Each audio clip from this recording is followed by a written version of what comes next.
Welcome to the Startup of the Year podcast, where each episode we showcase exciting new companies from around the world.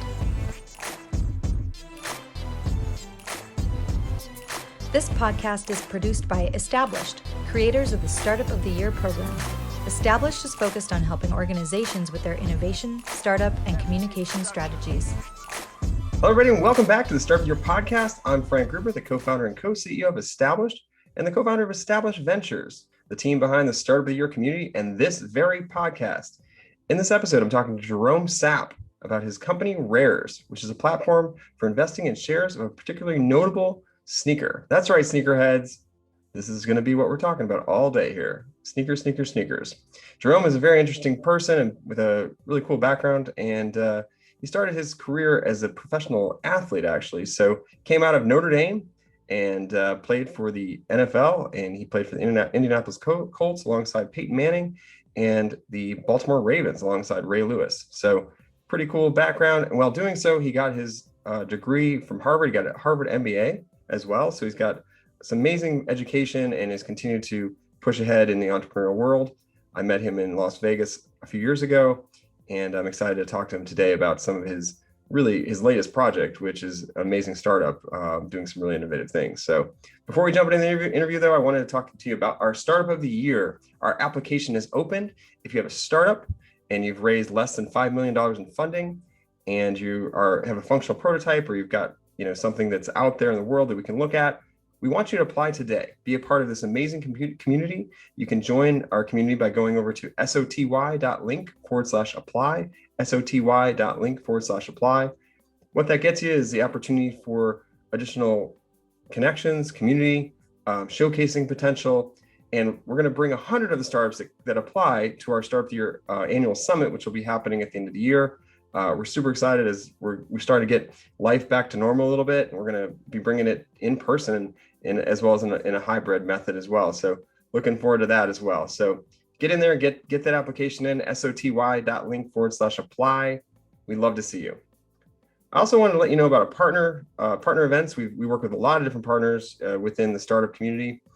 We've got some upcoming deadlines and events coming up. So first off, we got the Venture Lab Hard Tech Conference, which is happening June 20th, 22nd, and 23rd. We got the Aerospace and Defense Week, which is happening June 22nd through 24th. The Rise of the Rest Tech Talent Tour, which is happening on June 22nd through 24th. And the Managing Social Media and Mental Health for Entrepreneurs is happening on June 25th. All great events. Go check them out. They'll be in the show notes for you to learn more about and sign up. Next, we always want our founders of our community to use the best tools available. And did you know that thousands of tech founders across the country are getting billions of dollars back from Uncle Sam every year for working on startups? Yes, that's right. You heard me right. There's something out there called Research and Development Tax Credit, and it's available for any startup that is developing products or technologies. And you don't have to be profitable yet to qualify. So, our friends over at TaxTaker are making it super easy for startup founders to get out there and save, and take advantage of these opportunities. So it's 100% free to sign up. And you can go out and if you qualify, they'll go out and help you get those credits. So go to taxtaker.com/SOTY. That's right, taxtaker.com/SOTY. And be sure to check out and file those. Basically, they're going to help you file this year, and maybe you're leaving some money on the table, and they'll be able to tell you. So again, taxtaker.com/SOTY. Okay, now let's listen to the conversation I had with Gerome Sapp about RARES, his new startup. Welcome, Gerome Sapp. So great to see you. It's been a while since we last spoke in downtown Las Vegas. Thanks for joining us today. Oh man, thanks for having me. It's good to reconnect with you. Seems like it's been forever since downtown Las Vegas. It sure has. Definitely a lot of time has passed. And so excited to talk to you today about your new company, RARES. And so for those of you not familiar, can you explain a little bit more about what RARES is all about so our listeners can get the whole kind of picture? Absolutely. So RARES essentially is the world's first true stock market for collectible sneakers, meaning we figured out a way, or I figured out a way, and my team supported me and has done an amazing job supporting me. We figured out a way to turn sneakers into stocks. So or securities that act like stocks. So we actually figured out a way to securitize a sneaker and with the actual SEC. So all of our shoes are SEC qualified. And we split those shoes into shares. and investors can come in and buy shares, fractional shares in those shoes. So when the value of the sneaker rises, so do the shares that you own in the shoe. So we figured out a way to allow you to make money off collectible sneakers or appreciating sneakers without ever having to physically own the shoe. It's a $2 billion a year industry. And when I say $2 billion a year, meaning the segment of the sneaker industry that's just looking to flip the shoe to make money, meaning buy the sneaker at a low price, then quickly turn around and sell it at a high price. That $2 billion is projected to grow to $30 billion in less than a decade. So it's a huge market segment out there that just wants to make money off the shoe. They don't want to wear the shoe. They don't want to do anything else but literally make money off the shoe. So we figured out a creative way to allow them to do that without ever having to go through the hassles of standing in line to buy a shoe or going through a sneaker lottery, which, they've been really priced out and a lot of other things to make it difficult getting the shoe. So we are the leader in the alternative asset investing space, and we just launched literally a month ago. Wow, that's amazing. And just to get everyone up to speed, because I'm not a sneaker person. I do have a lot of shoes, but I don't flip shoes like you just explained. What is there a name for that? I know there's sneakerheads, and I felt like that's like more geared towards people that collect the shoes and put them in a case and look at them. Is there a name for folks that do what you just explained? It's all encompassing, man. The beauty of this market is there's so many different personas that take part in it. But to the point you just made, sneakerhead is literally what they call it. Now, sneakerheads collect sneakers, they flip sneakers, they wear sneakers. It's an old adage in the sneakerhead community, which I'm a part of, that says, one to cop, one to stock. Meaning, one I'm gonna buy to wear, and the other one I'm gonna buy to actually literally put up in my closet and never wear, just let it collect and appreciate. So we're really taking that old adage to the next level in terms of stock by turning it into a real stock. And now you literally can just buy one and invest in one, which is literally one of the or a few of the initiatives we have going with some of the bigger brands, or will have going with some of the bigger brands. But Great. Yeah, we just make it convenient, through technology. This is the next evolution of the sneaker game. It's almost like work smarter, not harder. If you don't have to go out and physically acquire the shoe, but you can still make money off of it, why not?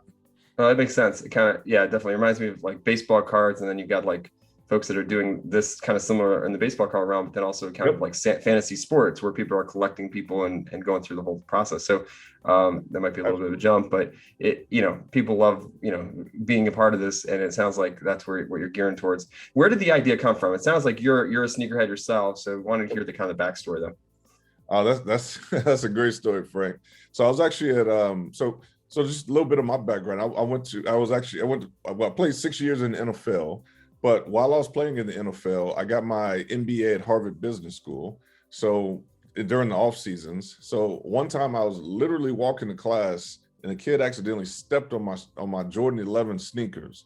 Now these were collectible ones. I probably should have been wearing those sneakers. So he stepped on them. He didn't know any better. So, and he did apologize. So it was all good.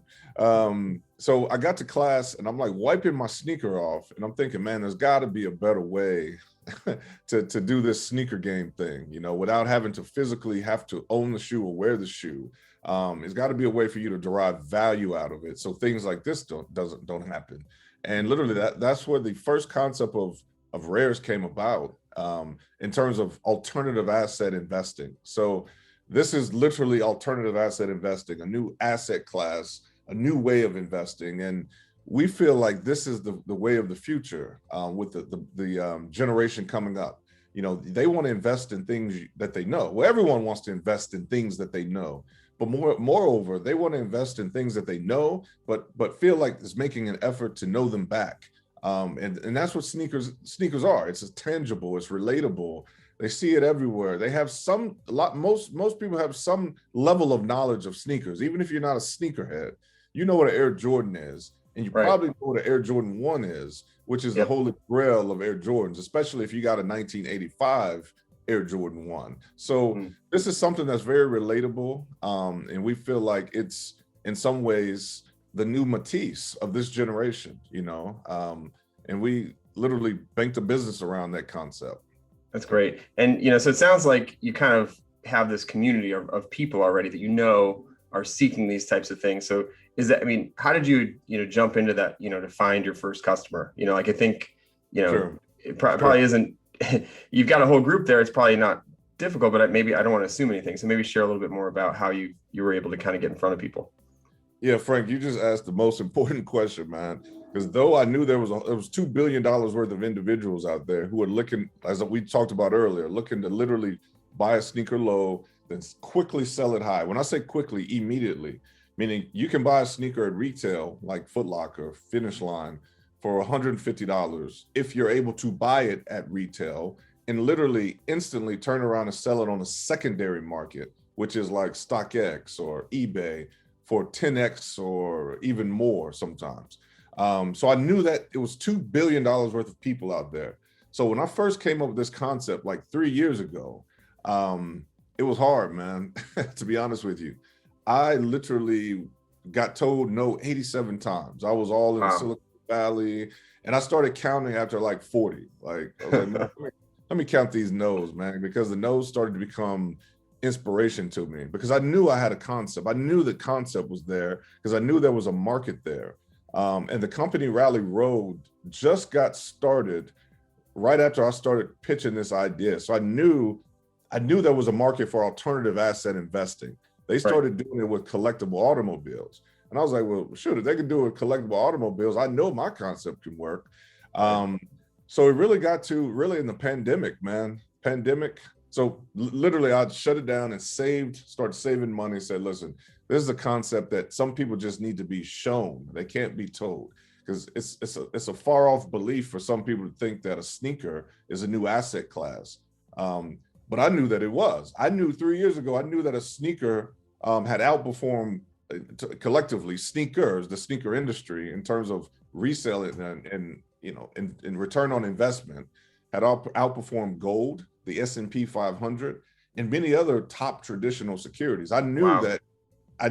And a lot of these investors didn't know that or didn't believe that. So I set on the idea and literally saved money. And then during the pandemic, I was like, okay, it's time, man. I got nothing but time.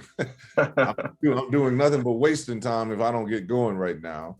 And we literally started testing the market, started, you know, talking with sneaker blogs and Reddit and, you know, all these different communities. And also that's the other thing about our platform. We haven't turned it on yet, but we have the concept of social investing, which is creating, you know, we're not trying to build a social network, right? No one needs another social network, but making investments social, where if you want to make your profile public, you know, you could talk about what you invested in, why you invested in it. You can share that investment out to your other social media outlets and talk about it too. Because the sneaker industry or the sneakerhead industry is very siloed, but they're very talkative though. So we were like, okay, let's bring them all together. So basically we started talking to these communities and said, okay, well, if we educate people enough, because we knew this was a new concept, we said, if we educate people enough, I think people will gravitate towards it, because all it is creating something they're already doing, creating an activity they're already doing, but making it simpler. So we got enough yeses to say, okay, let's pull the trigger. So we pulled the trigger and started building the platform out literally during the pandemic. And it's patent pending. We have patent protection over our trading engine, which is actually makes us have a huge advantage in the market. And that's where we are right now. We literally followed the community in terms of what they want. We mixed that with what we thought they wanted. In terms of, you know, we took a little Steve Jobs approach to it. And you know, we created RARES, and to this day, you know, we've been mentioned over 2 million times in the media, and we've had articles, I think over 2,300 global articles, national and global articles written on us. Wow, that's amazing. Yeah. So let's talk about that, because I think the way you launched was, well, you made a lot of caught a lot of people's attention, I think, with one big kind of splash. And I was going to ask you about, you know, the crown jewel pair of sneakers that you have, but let's just dive right in. So you guys bought a pair of Yeezys, right? So from Kanye West, one of the first kind of prototype shoes, and it went for $1.8 million. Talk us through how that all happened, and, you know, the thought process behind it, and then also, like, how did you pony up the capital and all that? So I want to hear that story. Frank, man, you're getting into the juicy stuff, man. I like it. So here's what it was. So Sotheby's, literally, they reached out to me because they saw that we were generating some traction, and they said, "Hey, we have these pair of sneakers. We thought of you guys. Let's make a deal." And I said, "Yeah, let's make this deal." So let me rewind that a little bit. So we were in the TechStars program.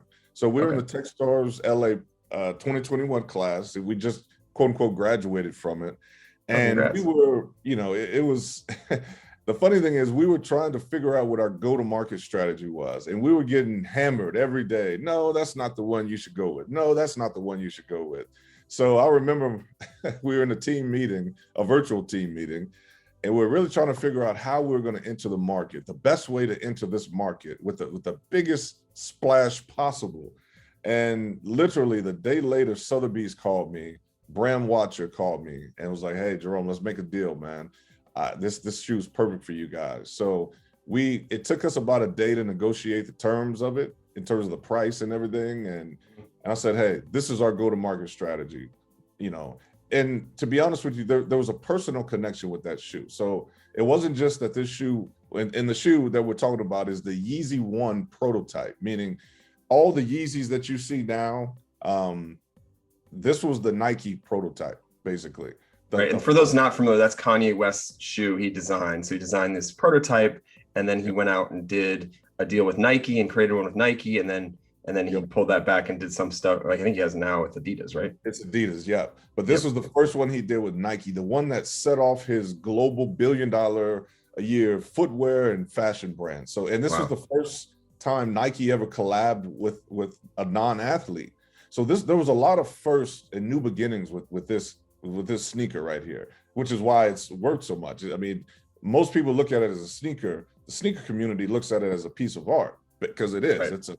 It's even more than a one of a kind. It's a prototype, basically, that he wore literally during the Grammys, when he was literally making his transition from Kanye West, the amazing producer rapper, to this global superstar. And this was the first time Nike said, "Okay, let's collab with a guy like this." And he actually helped design it too. So rewind back to 2008 when I was retiring from the NFL. I remember him performing in those shoes.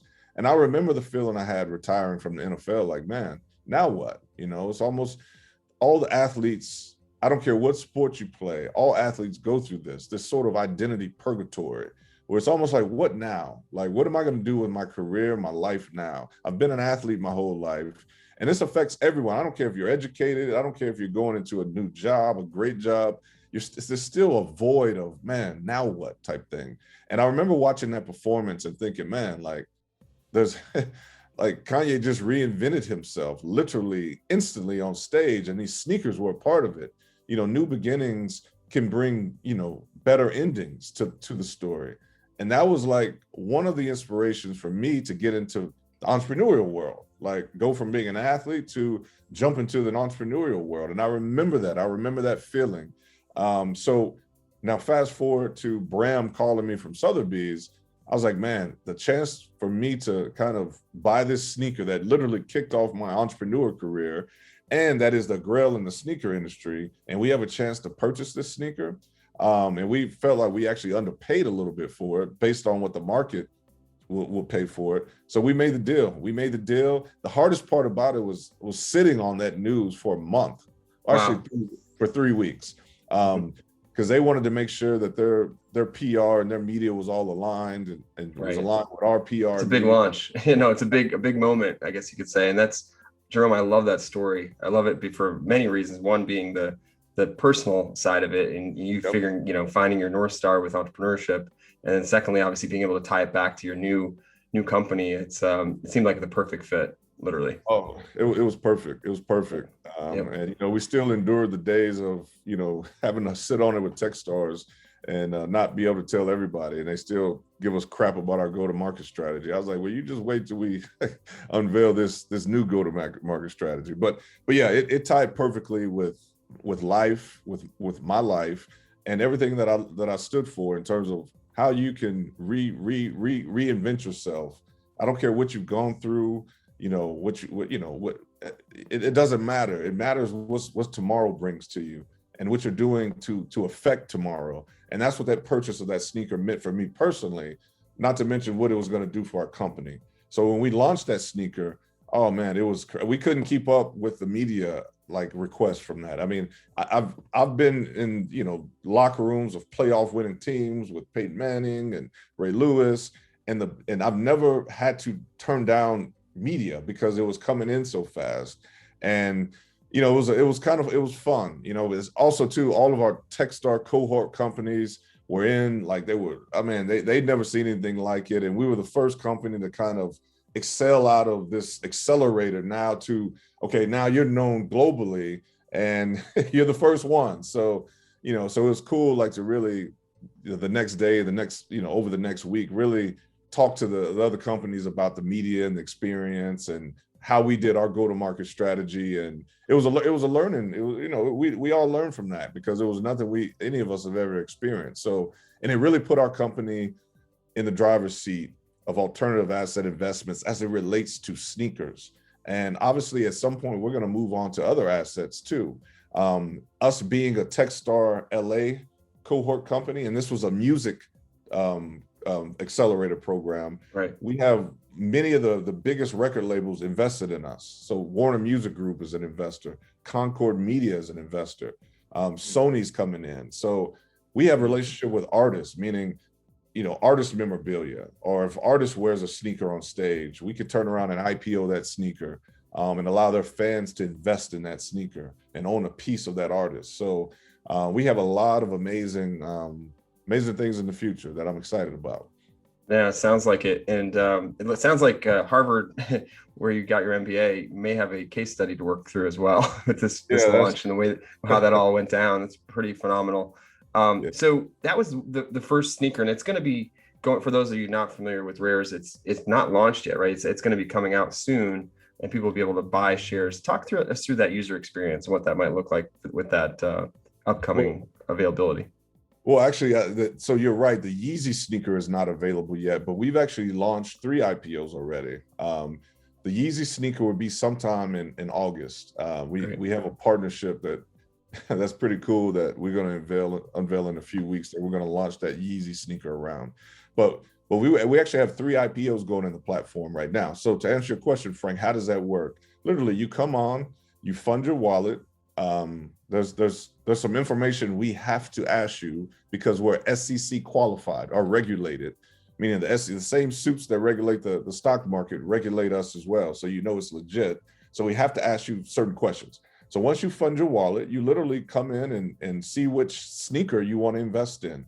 And the thing about us, we create media around all of our assets, all of our sneakers, meaning there's a short video that you can watch that literally educates you on why this sneaker is investment grade. What is its cultural relevance? Why should I care about this sneaker? Why should I put money into this sneaker? Because as I mentioned earlier, Frank, a lot of our users, the personas aren't sneakerheads. We have people who just come on that are investment people that just want to make a quick buck. We have people who come on who are nostalgia hunters, meaning, maybe they got their first kiss in high school wearing that 1986 or 85 sneaker, you know what I'm saying? Like, so they want to invest in a happy part of their past. Or, our tagline is invest in the culture. So we really play on culture because we feel like the cultures and communities that made the sneaker industry what it is, it's in some ways were left behind by the sneaker industry. And I grew up in that culture and community. So we want to pay homage to that culture and invite them back in to participate on the financial back end of investing in these sneakers. So there's a lot of different personas. So we don't take for granted that you may not know anything about this sneaker, and that's okay. We'll educate you about the sneaker and why you need to invest in it. So, and just in terms of investment amount, so it's very cheap or relatively cheap. You can invest in a sneaker for as little as $15 a share, versus, for example, we have a sneaker IPO going on right now called the GOAT package, which involves 4 different, it's almost like a mutual fund. It has 4 different sneakers in this IPO. So there's 2 Kobe Bryant player edition sneakers, meaning they weren't mass produced. Only Kobe and his friends, small group of friends got them.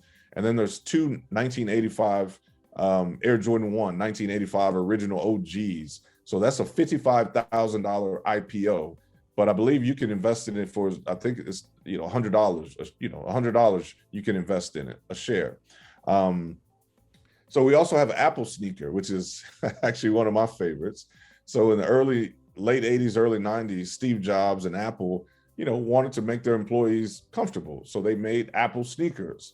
Now, no one ever knew that these sneakers would be collectible items. And now we have a pair of those sneakers on the platform that you can invest in, I believe for, I think, $30 a share. So we make it affordable. Like I said, we want to allow people to invest in these collectible investment grade sneakers at an easy, in simplicity. So that's the other thing, Frank. I didn't talk about that. When we talk about collectible sneakers, what does that really mean, right? Like, so most people are probably thinking they're, I got a pair of sneakers. Are they investment grade? Which is a great question. So probably not. I mean, I hate to, bust people's bubbles. So when we're talking about investment grade sneakers, for us, that's a sneaker that's $5,000 or higher. That literally the sneaker costs that much. So we have sneakers that are up to $1.8 million a pair, and we have sneakers that are $100,000, $200,000, $300,000 a pair. Now, your listeners may be like, well, wow, what makes a sneaker get to that price? Yeah, I was going to ask you that. What makes it a rare sneaker rare, I guess you could say? Yep, that's a good question. So all the same mechanics and elements in the market that make anything else expensive: scarcity, supply and demand, who the collaboration was, meaning did Nike collab with an artist that is huge, like Travis Scott? So Travis Scott came out, a Houston rapper actually, and Nike did a Jordan with him. And those Jordans are, some of them, if you can get your hands on them, they're, $30,000, $40,000, $50,000, just because Nike does a good job of controlling supply and demand. Also, they'll only release 10 of them, and the whole world will go after those 10. And they do a good job of saying, okay, well, we'll release another 4, another 3, 6 months from now. So they do a great job of controlling supply and demand because they understand what that does to the market for the sneaker. But also, like I said, scarcity, and then the collab of who is with, how old it is, if they're not making them anymore, and they're not going to make anything like it again. So that's why the Nike Yeezy Prototype is so important, because Nike will never make another Yeezy like that, because Yeezy, or Kanye West, moved to Adidas. And so that literally is the last of that shoe. So super rare. Yeah, very rare. Very rare shoe. That makes sense. It's interesting. I'm curious, how are you going to stay ahead of this? Like you've got, a few shoes right now available.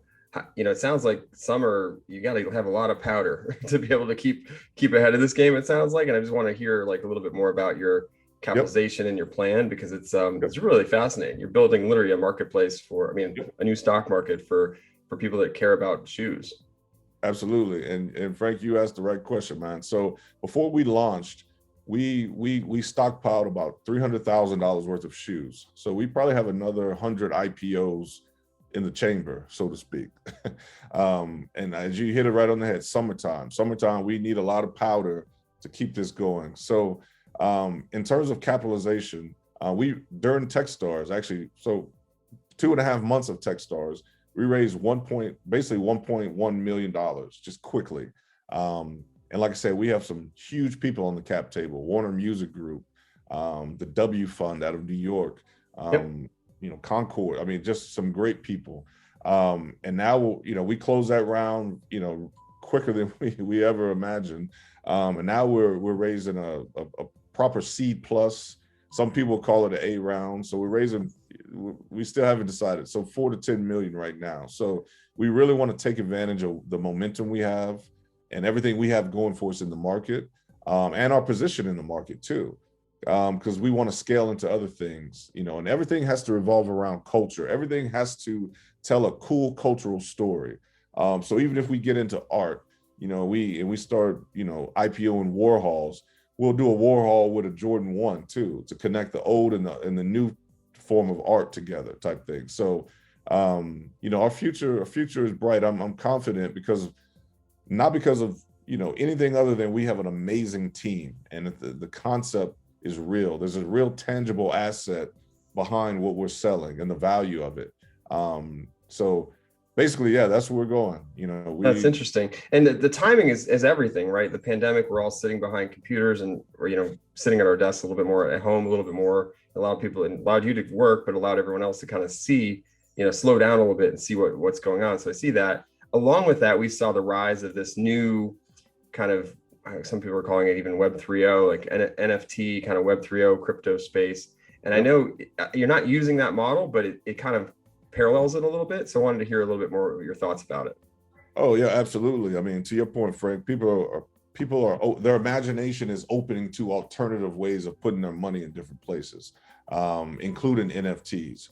And I don't talk bad about anything. I mean, we're actually so we have a big partnership coming up where we'll turn, if you buy shares in a sneaker, we'll turn those shares into NFTs to allow you to get other things. So we're already having that in the works. But interesting. Just remember, there's nothing tangible behind an NFT, except an imagination, which sometimes can be the most tangible thing in the world, believe me. But there's a tangible product behind sneakers, right? When we say this IPO is worth this much, this is because that sneaker is priced to be worth that much. So when you talk about NFTs, we'll dabble in NFTs, but we'll stay in our lane of creating, IPOs around real tangible assets. But to the ultimate point, yeah, the pandemic allowed people to really think about, man, like, how many different ways can I hedge my bets on my investments? And what are the new and creative ways I could do that? The stock market is the stock market, right? I mean, it's always going to be around, but for the new generation coming up, that's kind of like their parents or the grandparents game type thing. And to be honest with you, the stock market doesn't do a good job of making itself available and knowledgeable to the everyday person. So when you talk about alternative asset investments, even NFTs that are created around things, that's where money is going now. Because I was like, man, I'm comfortable with this. I know this. Let me put my money here. So we think, to your point, we're in a good place at the right time to really take advantage of a shift in kind of thinking of investment and how you can hedge your bets in terms of investment. Yeah, absolutely. That's like kind of what I was thinking with the timing. It's like people are spending a lot on lots of different things, everything from, like I mentioned, NFTs, which are art, or in some cases music or other things. So really interesting. You're hitting it right on with the timing. That's one of the most critical things. So very cool. I wanted to ask a couple more follow-up questions, then kind of wrap here. But one of them was, about the shoes themselves that you have. Like, I'm assuming, they're worth a lot, so you've got to protect them. I'm curious how you're protecting them, and you don't have to get into the exact details, but obviously want to understand that. And then just in general, like if you were to, like, let's say, continue to grow, take more funding, exit through an acquisition or through an IPO yourself, or in worst case scenario, go out of business, which I don't think that's going to happen right now. But what happens to the shoes? I guess, and what happens to my shares? Sure. Well, first, to answer your first question, so all the shoes are under my bed, but no, just playing. Yeah, they're in your house somewhere. Yeah. Actually, they're in a vault, like a jewelry vault in Vegas that obviously is climate controlled, and they're insured as art too. So they're actually double insured as art. So they sit in the vault in Vegas, and that's the safest place for them. Right. Unless you're Ocean 14, they'll be out there trying to steal them or something. Exactly. Yeah. Right, exactly. So in terms of, like, there's a lot of potential acquisition partners for us, knock on wood. I mean, if we continue to if we continue to execute on the little things, I feel good about someone potentially coming in and acquiring us for a lot of different reasons. Now, obviously, there's the chance of going out of business is always there. And as an entrepreneur, you don't think about it because you don't ever think about failing, but you always, you have to be cognizant of, all the different angles of the business could go. But the beauty of our business is these shoes still have their value. So we can always liquidate the shoes and get people's money back or money out of their investments because the shoes themselves are the assets, and, we own the assets basically. So, that's we can liquidate the assets if we ever get to that point. basically. Yeah, hopefully it doesn't. But I always have to ask that question, both sides of it, because you're right. Like, there's a lot of potential. I was even thinking Sotheby's, who you got the Yeezys from, like they could be another one that could acquire you for continue to do this, right? They're kind of in a similar realm. It's just not in this exact space. So you talk about Sotheby's, and I actually was in New York last weekend meeting with Sotheby's on some other things, but you just think about their clientele is literally dying away. You know what I'm saying? Like, old auction house kind of, the older people. So they're looking for a new way to become relevant, and they're doing a great job. They're doing an amazing job of getting into sneakers and other alternative assets that they auction off, and they're doing well. But to have an actual sneaker IPO platform, or a platform that can IPO sneakers and anything else they want to IPO, that would fit perfect in their portfolio. So you're right, Sotheby's could be a logical acquisition partner. Absolutely. And I'm sure there's others as well, which some might even be strategic investors. So I want to keep moving here. We've got a few more questions. You've started a couple companies, and and obviously have some, as a professional athlete, you have a lot of experience in a lot of things. And so I wanted to get kind of some of your startup do's and don'ts, or any tips for anybody out there thinking about creating something, as the crazy idea, which was RARES a few years ago, which is now out there in the world, right? And it's actually hit the timing perfectly. What do you say to those folks? Man, it's don't quit. There's so many obstacles. Even when you have a great idea, it's never going to be easy. And, it sounds very cliche, but, as Jay-Z said, the only thing that made us special was we didn't quit. There's nothing else. There's literally nothing else. If you have a great idea, don't quit.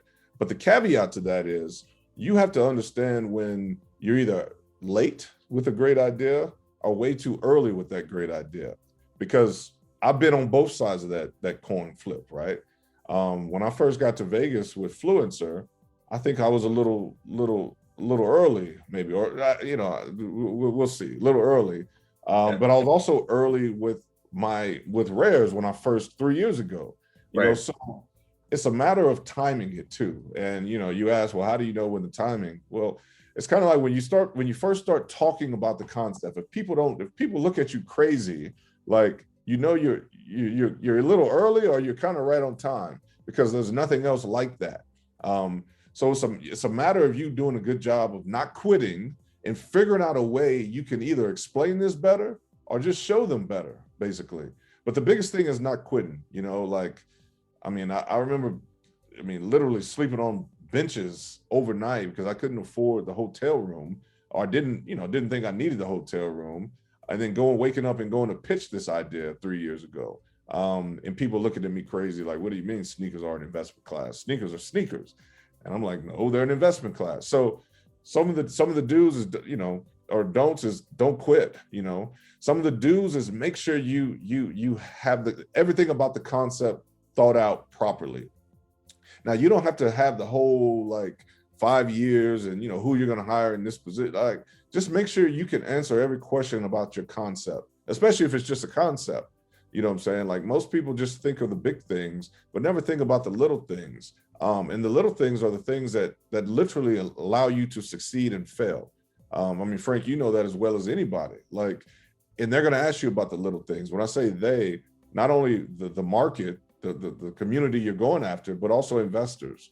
You don't want to get to a place where you're like, oh, I didn't think about that. So you want to literally think about everything from big to small to just the craziest things about your concept. And I think, you just need a little luck, like you said, Frank, me starting during the pandemic, that was kind of lucky. Like who would ever known the world would shut down and allow people to get in front of their computers and research and be willing and open to other things, and not just the status quo. So you need a little luck in all of that. And I definitely had that luck going for me. But it was a mixture of knowing my concept inside and out, because I had so much time to think about it. I remember going to sleep thinking about the concept. I was like, nah, that wouldn't work. Well, yeah, that will work. Then do it like this then, or thinking about a problem, and a week later coming up with a solution after thinking about it every night for a week. So I knew when I got back in front of investors, they weren't going to find too many holes, right? Nothing's perfect. but they weren't going to find too many holes in the concept. But also knew I wasn't going to give up on the concept. And then I started to realize that the luck pendulum was actually shifting when we came out the pandemic, or when we were in the pandemic, coming out of the pandemic, and people started talking about these NFTs and these crazier ways of thinking, and I was like, okay, well, check this out. You know what I'm saying? Like, so the biggest thing is don't quit and know everything about your company and your concept, and just pray for a little luck. I mean, I think a little luck, it's all you need, and keep going. I love that. And like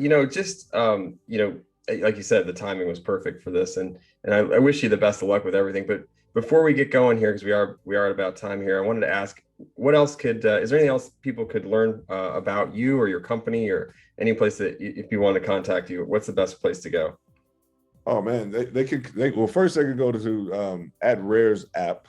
We do a good job of educating people, not only on things that are important to me, like financial literacy, which is everything to me, but also just, what is a bid, what is an ask, what is an IPO, what is fractional ownership. So go into the IG page or any of our social media, which is at RARES app, or they can find me at Gerome Sapp, and that's Jerome with a G, Gerome Sapp.